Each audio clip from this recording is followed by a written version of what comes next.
Hey, we're the Link Sisters. I'm Trisha. I'm Kristen, and today we're going to talk about changing your diet from the standard American diet.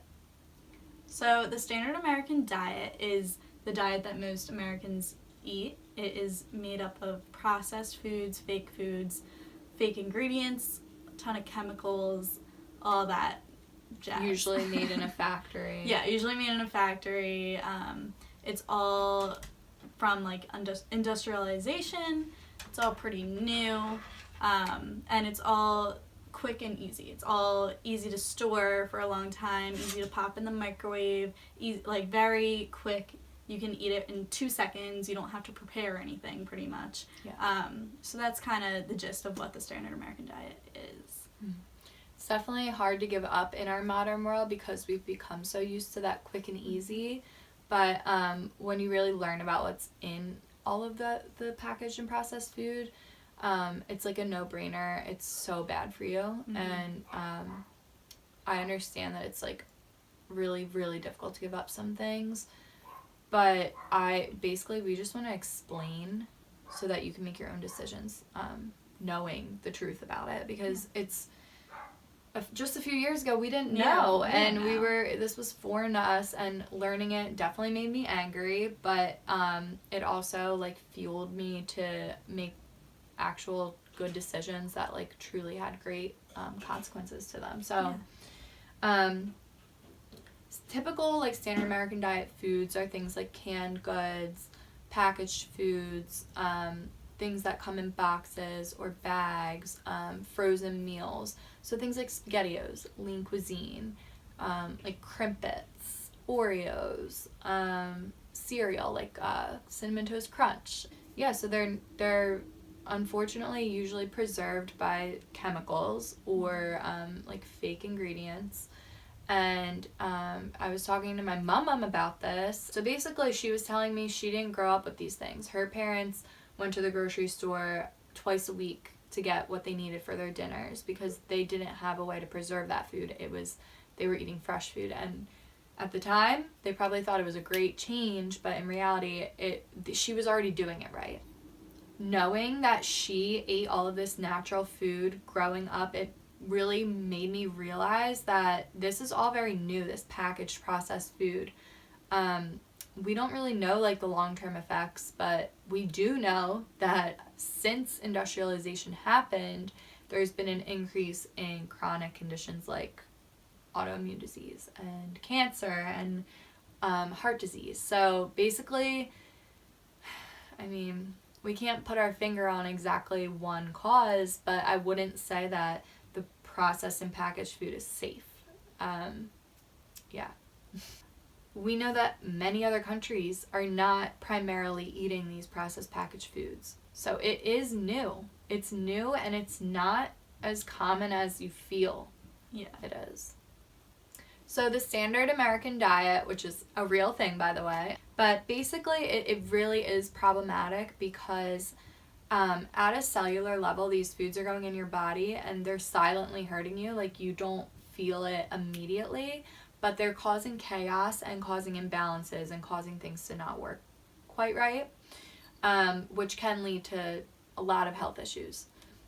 Knowing that, it's kind of frustrating because we know that these big companies that are selling the food, they're gonna be using the cheapest ingredients possible to make the most money, the most profit they can. They don't really care because, let's be real, like, these health conditions that are rising, we're not being able to put our finger on what's causing them, but you know, they've been rising since we've started eating this processed packaged food and been around more and more chemicals. So it's frustrating, but if you make decisions based on knowing this and making decisions to eat more natural, real foods rather than packaged processed foods, you're already making a huge difference in not only yourself but the world. I don't think people are like necessarily evilly plotting that the world gets sick, but I don't think it's upsetting to the pharmaceutical companies and companies that sell drugs that we're getting sick, because when you get sick and you need to buy drugs, you know they're expensive and somebody's making money from that. And if we were to solve the issue by eating more real foods, and less people were sick, that would be a huge fall in their income. It's just kind of the truth in the way the world is going right now. And I think drugs are so amazing when there's disaster or disease, and I totally respect modern medicine for those types of bigger problems. But when it's a smaller issue, like, let's take the natural route, and on top of that, let's be preventative, you know? I talked about all the foods I used to eat and how I used to be very unhealthy when I was younger, and how we didn't realize we were doing anything wrong, but like all those habits were unhealthy habits. Basically, I ate a lot of crap throughout my childhood and teenage years, and I also took antibiotics. I went on birth control at one point. I took Advil a lot, and then eventually I developed acne. I developed an autoimmune disease. I had awful PMS and cramps. I had awful mood swings and mental health kind of things wrong. I had a lot of brain fog and like fatigue, and could very easily sleep throughout the whole day and throughout the whole night, which just isn't normal or healthy. But I thought it was. All of these things, I was beginning to accept them as life. I was bloated every day after almost every meal, to the point that it hurt, and I'd have to lay down. I just remember there's just so many little things that were wrong. My nails would break all the time. I just thought that was me. Mm-hmm. I didn't realize these are signals. Hello, wake up, you're unhealthy. Like, your body's giving you signals so that you can go fix root issues. So, that being said, I eventually woke up to that fact, and I decided to change my diet. I've read about it on the internet when I was experiencing my autoimmune problems, and I found other people who had the same autoimmune disease, and I learned that nightshade vegetables were a trigger for a lot of people. So after a while, I realized that they were a trigger for me. Took some time for that, but then once I realized nightshades were a trigger for me, I went full force into completely taking them out of my life. And nightshade vegetables, if you're not familiar, are tomatoes, peppers, eggplant, potatoes, and then the spices derived from those things, which are very common. It really did eliminate so many processed foods, because a lot of processed foods are preserved with those things or flavored or colored with those things. So basically that was really, really difficult for me. And the first time I started eliminating nightshades, I was like actually just not eating the tomatoes, the peppers, you know, all the actual solid foods. It took a bit of time for me to realize, okay, this is a lot more deep than I realized. It's in a lot of other things as ingredients. I started reading ingredients on labels. I slipped up for, not even kidding, 2 years. It was really difficult to avoid for me, because I was so used to eating those processed packaged foods and foods with a lot of spices in them. I loved spicy food, and unfortunately I really had to get rid of that. It was doing me no good. So then from there, I learned that people with autoimmune disease respond well to the Paleo diet, which eliminates certain food groups such as grains, dairy, conventional dairy, what else? Legumes, and you can eliminate eggs or not eliminate eggs. Basically what I decided to do was, I'm going to eat the Paleo diet too, because a lot of people are seeing good results. I basically stuck to eating meat, good quality meat, fish, vegetables, like leafy green vegetables and regular vegetables, fruit, nuts, and seeds were pretty much what I was trying to stick to. At the time, I was in college, so it would only last me like a week, because I just was not used to putting that much time, energy, and preparation and thought into what I was eating. And I was on this weird up and down schedule. Then I was with my friends all the time. I was living with my friends. I was down the street from the best pizza shop in Westchester. Mm-hmm. Like, I it was kind of like a hopeless situation there. Not that other people in that situation are hopeless, but for me personally, I don't think I could handle it. So I did the paleo diet on and off a few times, and then once I actually graduated, that's when I like kind of really dove into it. But then I started to teach full time. I would last like a month or so of eating full on paleo, and then I'd slip up. And when I slipped up, I would then binge eat whatever I slipped up on. It sucks. Like, it happens to people that diet all the time. And that's why I would say, with this in mind, elimination diets are for people that know that food is irritating them or have a suspicion that food is irritating them and need to figure out what food groups are bothering them. So it shouldn't be a long-term thing. It should be more of a temporary thing because it's very difficult to maintain. But with that being said, I did learn that a lot of the foods that I did eliminate were my triggers. Eliminating them was necessary for me. It just kind of sucks because it's really, really difficult. So throughout my whole last year of teaching, I had a really hard time figuring out what I could and couldn't eat and maintaining that paleo diet. So then once I finished teaching and I had some time off for the last summer, that's when I think it was last summer that I full on was eating paleo, and it was very successful. It really helped me, and it really helped me see what was the problem. So this, by the way, this whole process has been years. And now, in the past about year, I've been very clean with my eating, like very diligent, and it was hard. And sometimes I'm like, this sucks that I have to be this diligent. But now the reasons have changed. I don't think I'm going to be maintaining this diet for life. I'm eating this diet to heal, and I'm doing other things, which I'll explain in other videos, to heal in addition to eating this diet. But I needed to eliminate the things that were giving me symptoms, and I needed to eliminate the things that were causing further damage to me. Through a lot of research, I've learned what my triggers are and what are common triggers for people, and I will definitely be talking about that in the future.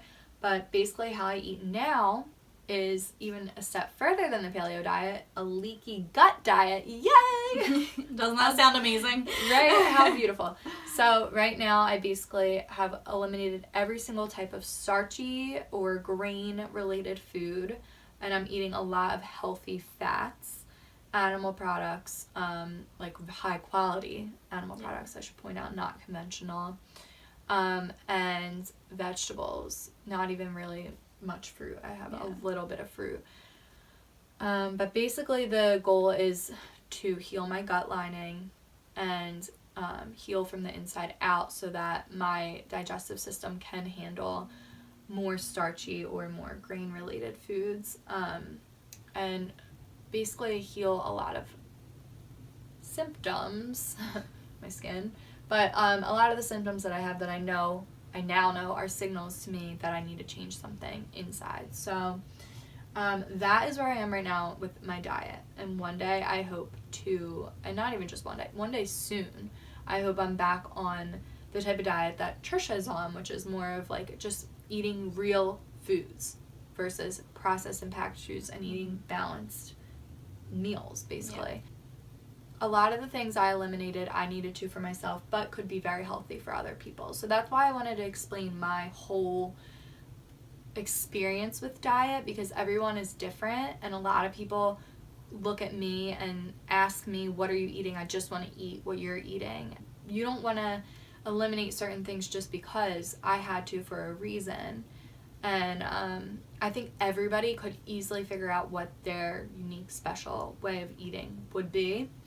And the way I realized that was a food diary. I really highly recommend it. It helps you to really make connections between reactions and the food you put in your mouth that day or that week leading up. And that made it very clear to me, and I think it could help a lot of people because we're all so individual and food is going to affect us in different ways.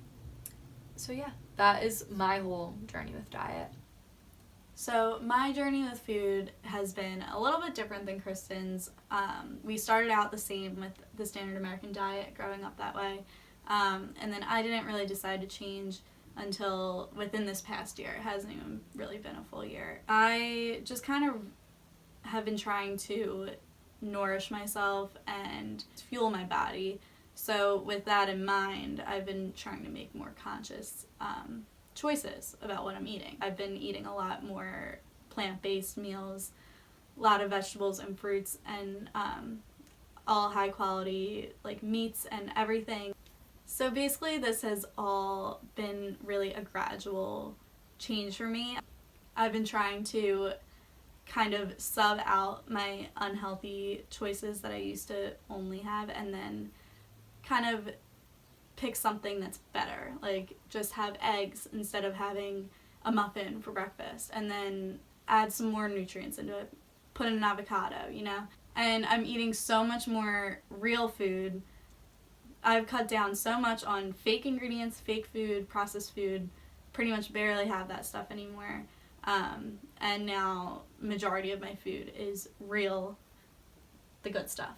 It's not necessarily like you're making a perfectly portioned plate, but your plate has only real, actual healthy ingredients. Exactly. It might be a little more rice than vegetables, but that's a step forward because you're not eating the fake processed packaged foods. You're eating the real rice rather than the ready in 10-minute bagged rice. Yeah, exactly. So I'm not quite at the finish line yet, but I am on my way to being the healthiest version of myself. And you've seen so much improvement. And I've seen so much improvement. I feel so much better. I feel like I am actually helping myself out and making such good choices, and just like overall my body's working better.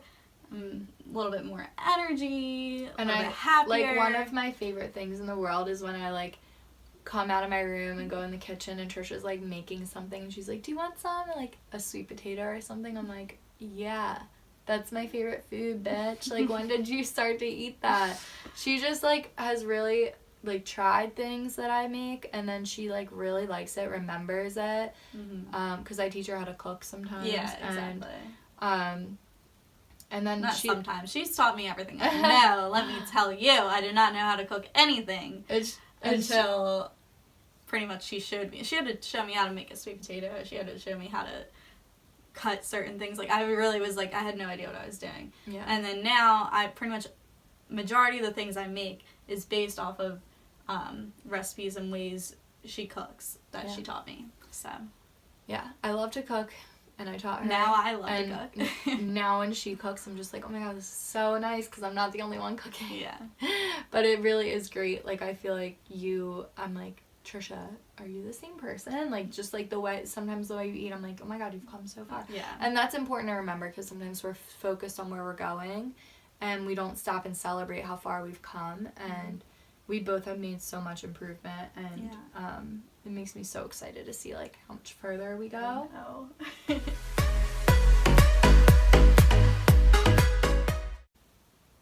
So we hear about a lot of different diets out there, and you may be thinking that you want to change your diet, as in like the food you eat. You'll see all over the internet, there's a lot of people advocating for the Paleo diet, the Keto diet, vegan diet, plant-based diet, Whole30 diet, like all these different diets. And they're basically, they're really great for certain people. So just like we've said before, everybody is so different, and not every single diet is going to be beneficial to you. And we really have to pay attention to how our bodies respond to certain things to make those decisions. There's really got to be good intentions behind why you're eliminating a certain food when you're eliminating an entire food group. If you're just trying to be healthier and lose weight, my suggestion is start to eat more real food, start to eat less packaged processed food. If you want to be very, very, very good about it and quick about it, go in your kitchen right now and gather all those foods and donate them. Don't keep them. Don't eat them, and just don't buy them. Buy real food and learn how to cook, and hopefully we'll be able to put up some like content where we teach you like the easiest, quickest, least dishes way to cook, because that's what we have our found mindset. Yes. Yes. But yeah, I think that's the first step. And a big thing to know is if you're thinking about eating healthier and transitioning into a better diet, you don't need to change everything overnight. Like, it is so much better to do this gradually because it's less shocking to your body and it's easier for you. It's way easier for you to maintain, and it will be longer lasting if you do it that way. So, but with all that being said, we do want to give a little bit of an explanation for each of those popular diets that you may have heard of, and you can kind of listen and see like what might fit me best as a guideline. You also can do your own version of one of those diets too. Mm-hmm. For instance, I kind of do my own version of the paleo diet when I do the paleo diet. It's not necessarily the same exact restrictions that everybody on the paleo diet follows. So the first diet that we want to talk about is the vegan diet. So vegan means absolutely no foods that are derived from animals. That means no meat, no dairy, no eggs, etc., etc., etc., no butter, anything like that. The paleo diet is a diet that eliminates certain food groups like grains, legumes, conventional dairy, what else? Processed and packaged foods. And basically what you're eating on the paleo diet is high quality meat, high quality fish, fruits, vegetables, nuts and seeds. That's pretty much it. Healthy fats. The keto diet, you've probably heard of that, and I know that it's designed to keep your brain in a state of ketosis. You can look into more about that, but it affects your brain, and people use it for different like health issues basically, and also as a way to lose weight. But people that are on the keto diet eat low carb foods such as meat, fish, eggs, vegetables, natural fats, dairy, nuts, and berries. They do not eat high carb foods such as starchy or sugary fruit, sugar, grains, legumes, or root vegetables. And then now the Whole30 diet, that means pretty much eating moderately meat, fish, fruit, eggs, lots of vegetables, natural fats, herbs and spices, and no processed foods, no sugar, no grains, no legumes, and no dairy. And then the plant-based diet is something that can really fit a variety of diets. Like you can be plant-based vegan, you can be plant-based paleo. It kind of can go with a lot of different you can be plant-based varieties of diets. Way, yeah. But it always includes majority plant-based ingredients. So stuff that comes from fruits, vegetables, healthy grains, legumes, like all that kind of stuff. And they do not eat processed foods. Yeah. So like being plant-based might sound like you're only eating like leaves and vegetables and fruit, but you don't even realize how many things are like derived from plants in the health world. Like there's just so many different types of foods like quinoa and wild rice and coconut butter and cacao, so like things like chocolate, like those are like good quality chocolate. Those are all plant-based, you know what I mean? Yeah. So it's not, when you think like, oh, that sounds boring, you would be eating the same types of like leafy green things over and over. Like there's so many forms of plants that we kind of forget about. It's not just and you can still eat meat and stuff. It just means the majority of what you're eating is from plants. Yeah. So it's pretty healthy. It's that's like a goal diet for me. Yeah.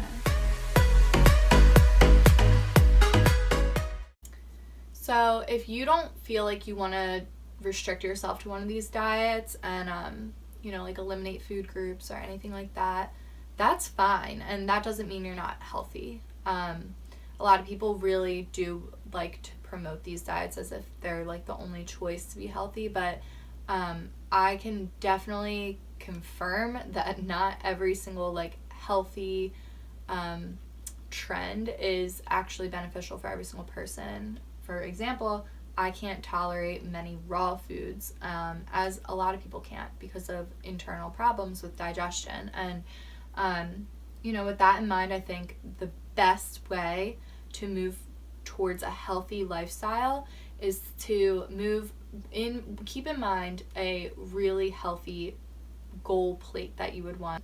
It's basically knowing you need to eat more real food rather than processed packaged food. So making that gradual transition is being healthier. You are on the road to being healthier. You don't have to switch it overnight.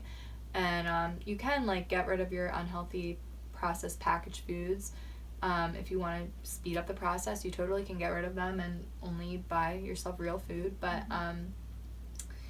everything is good in balance, moderation, and really being intuitive about what you need. Figure out your way of. And don't lie to yourself either. Don't be like, okay, she said that I don't have to follow any diets, so you know what? I think donuts are fine for breakfast. No, be truthful and honest with yourself about what's actually going to be benefiting your body. What is fake and what is real and what has nutrients. Because the purpose of eating is to fuel yourself and nourish yourself. So really the whole big difficult change that you need to make is from that fake food to the real food. So eating healthy can be super overwhelming to people because they think they have to do it overnight and make all these changes really fast, and it's totally scary. You don't know what you're doing.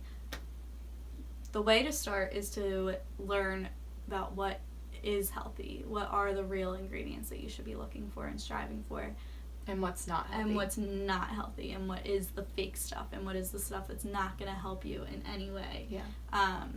So that's really how you start, and then after that you just take small steps, figure out how to make a plan that you can stick to, make it your goal to make a healthy breakfast every single day, and that can be your starting point. Or you could eliminate one group at a time, say you eliminate all conventional dairy, because conventional dairy, you just know it's not healthy, and or you get rid of all refined sugar. Just kind of take it one step at a time of taking out the bad and replacing it with the good, because there are good healthy alternatives to everything that you're removing. And a great tool we use is Pinterest to find alternatives. Absolutely. And you could even say okay, my goal is to do one plant-based dinner this week, or every week for a month, and then maybe make it 2 plant-based dinners. Just start somewhere that fits your life and fits what you want to do and the type of diet you want to go towards. But I definitely also believe in staying motivated by following something or a person or an account or something where you're reminded every day of either a health tip or something that keeps you inspired and motivated to keep going. So basically follow our Instagram. Yes. But seriously, because that helped me when I was kind of seeing things and tips and seeing other people do what inspiration from other people's food pictures of healthy meals and stuff like that. It made my ideas run wild, and I made up a lot of my own recipes that way. So in conclusion, I kind of just wanted to talk about some of the biggest takeaways I got from changing my diet. And I would say the biggest thing that I learned about myself is that I was an extremely big emotional eater. Even now, if I feel really stressed, my resort is to go get food. It's it's just easier than dealing with stuff, I think. I love eating, and I think eating is supposed to be a really enjoyable activity for humans, and I just feel it's supposed to be a very fun experience. You're experiencing flavors, you're nourishing yourself. It's a good thing. You're filling yourself. So it shouldn't be used in that way. It shouldn't be used during times of negativity or high emotions, especially because during high emotions your body's already going through a lot, and it can't put all of its energy into digesting your food. There's a lot of reasons why emotional eating is really unhealthy, and I wouldn't be surprised if it contributed to my autoimmune disease. But as a child, we had a chaotic household, and I know I used to house a bag of potato chips, like, Oh, yeah. or a whole box of mac and cheese or something like that. Because that, like, made me momentarily happy. But yeah, like, quick things like that to make you happy are never the answer. And also, this one is very dangerous. Emotional eating is something that's really hard to detect because, like, you don't realize it. It's, like, basically avoiding issues by going and doing something that's easy and an activity that feels good and gives you that, like, feeling of feeling full. So I feel like it's really a difficult situation because a lot of times we don't even realize we're doing it. But when I started to eat healthier, I definitely noticed it. It was eye-opening, and I just didn't know I was like that. And then now I see that in retrospect and in reflection. So, like, diet seems like such a small word, but it covers so much. It covers what you're eating, the way you're eating it, the intention you have with it, like the reason why you even sat down to eat, if you're sitting or standing or walking out the door as you're eating, like, all of those things, they're all influencing your health. And you're not gonna get a disease overnight because you ate in the car, but I mean, after how many years of it, you definitely can. It's definitely contributing. So yeah, it's a really, really important part of my life and a big concept that I had to, like, really learn about. I did not think twice when I was younger. It was foreign to me to even make a connection between what I was eating and how I was feeling. But my mental health has changed, my physical health has changed, and my motivation, I know I said mental health, but my mindset even, like, just, like, everything is different and it's all better. So, and like we pointed out earlier, it's like a domino effect of positivity once you change your diet. Like, you're basically sending a message to yourself, like, I love you, I'm taking care of you, I'm putting good things in you that I know are going to help you in the future, and it sets yourself up for success, honestly. And I don't mean to sound corny by saying that, it literally does, though. No, truly. Things start to align and go where they're supposed to, you know? Yeah. Like, everything falls in place. Yeah. It's really cool. So, thank you so much. You can follow us on Instagram at The Link Sisters. You can follow us here on YouTube at The Link Sisters, or subscribe, I mean. And then we also have our website, thelinksisters.com. And we'll just be sharing more about our lifestyle and our experiences with all of this. So, thank you. Keep shining. Thanks.